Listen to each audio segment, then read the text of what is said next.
Milton, the streamlined Atlantic, pulls the fast express train from South Plainsville to Otisville Station. In the afternoon, it makes the return trip from Otisville to South Plainsville. However, lately, the citizens of Otisville were complaining that they don't have a morning express that travels the same route in the opposite direction. Mr. Egan and Mr. McCluskey soon got to work. They decided that instead of a steam or a diesel train, they would use a turbo train, just like the ones that the other railroad uses on their coastline. Mr. Egan decided to test one of them out on the Otisville Electric Railroad. The test went well, and Mr. Egan purchased the train set. The day after the official purchase, Allie, the 440 Atlantic type locomotive, went to go pick it up from Otisville. When she arrived, she saw the turbo train waiting in the station. She went to go turn around so she'll be facing the right direction and head back to South Plainsville. She came up behind and spoke to one of the power cars. "Hello," said Allie. "I'm Allie. Who are you?" The power car beamed. "My name is Lyle, and that's my brother Lars." "Well, welcome to the Southern United Railroad," said Allie. "I'll go get coupled onto Lars and I'll take you to South Plainsville." Allie coupled on and introduced herself to Lars. Lars didn't say anything, he only muttered. Probably just new railway jitters, Allie thought to herself as she puffed away. But it wasn't.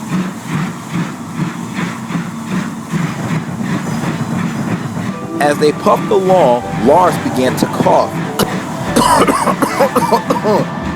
"Are you alright?" Allie called.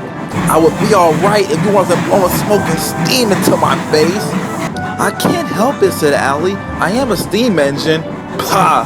Silly things, you steam engines. I don't know how you operate with a fire inside you. Our turbochargers are the best." "Don't pay him any mind, Allie," sighed Lyle. "He doesn't know what he's talking about." "Yes, I most certainly do.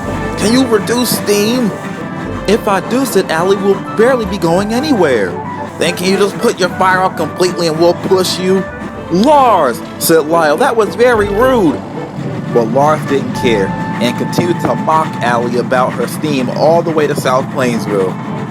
Allie shunted the turbo train into the siding next to the station and then went off to the roundhouse.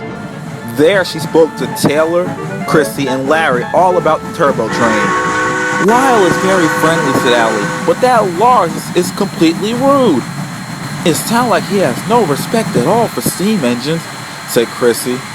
"He really doesn't," said Allie. "He made me so mad." "Well, if I see him he says anything to me," said Taylor, "I will tell him what for." "I don't think you'll have to," Larry said slowly.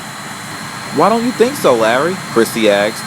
"I got a real good feeling like Lars is going to learn his lesson." "What makes you think that?" Allie said to Larry. "I just got a feeling in the pit of my firebox," Larry smiled.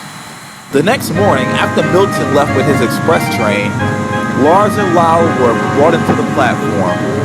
They were going to run as a special train to Otisville, where Mr. Egan, Mr. McCluskey, Mr. Campbell, Miss S., Ray, Paul, the railroad inspector, and a few invited passengers were going to ride on the first turbo train run.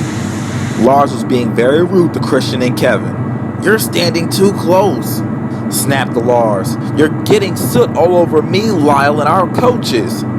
"Hey, shut up," said Christian. "We can't help it, we're steam engines.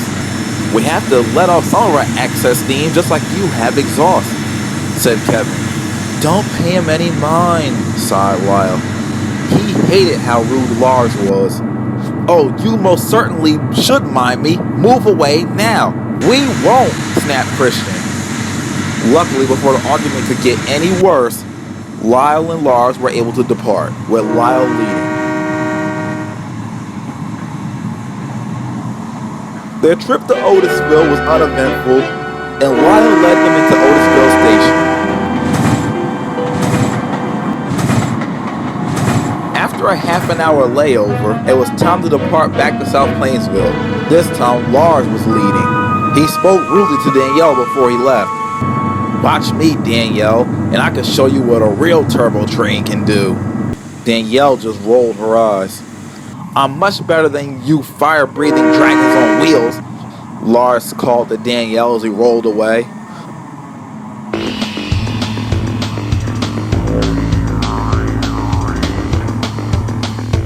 Their return trip started out very routine until they got near Winslow Junction. Paul was riding in the cab with the brakeman and driver. "Do you smell that?" said Paul. "What do you smell?" said the brakeman. "It smells like smoke," said Paul. The conductor then looked back and jumped in horror. "Oh my God! Lars' engine room is on fire!" "I'm on what?" shouted Lars. Quickly, the driver threw on the emergency brakes. Lars came to a stop right at Winslow Junction.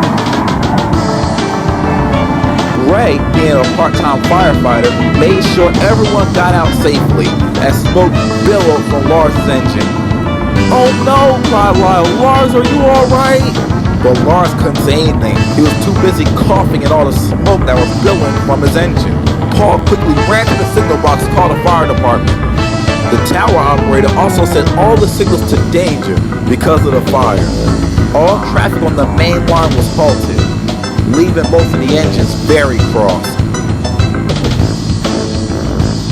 Soon the fire was out, even though some smoke was still coming from Lars. Allie was sent to pick up the stranded turbo train. "Hi, Lyle," said Allie. "Is Lars alright?" "I think he is," said Lyle. "That fire was really frightening." "It looks like it wasn't even from here," said Allie. "Better go couple up." She pulled up alongside Lars. Allie looked at him and then spoke. "Well, karma certainly is a bitch, isn't it?" she said. Lars looked at Allie and then looked away. "You made fun of us steam engines from the moment you got here about the fires inside our fireboxes and how we burn coal and oil and how we bellow smoke. And now look, you suffered a failure so bad that your engine room caught fire." Again, Lars looked at Allie and then looked away again. "Well, I guess I've done enough chatting," said Allie. "I might as well take you to the works." Allie changed tracks and coupled up to Lars and towed him to the works.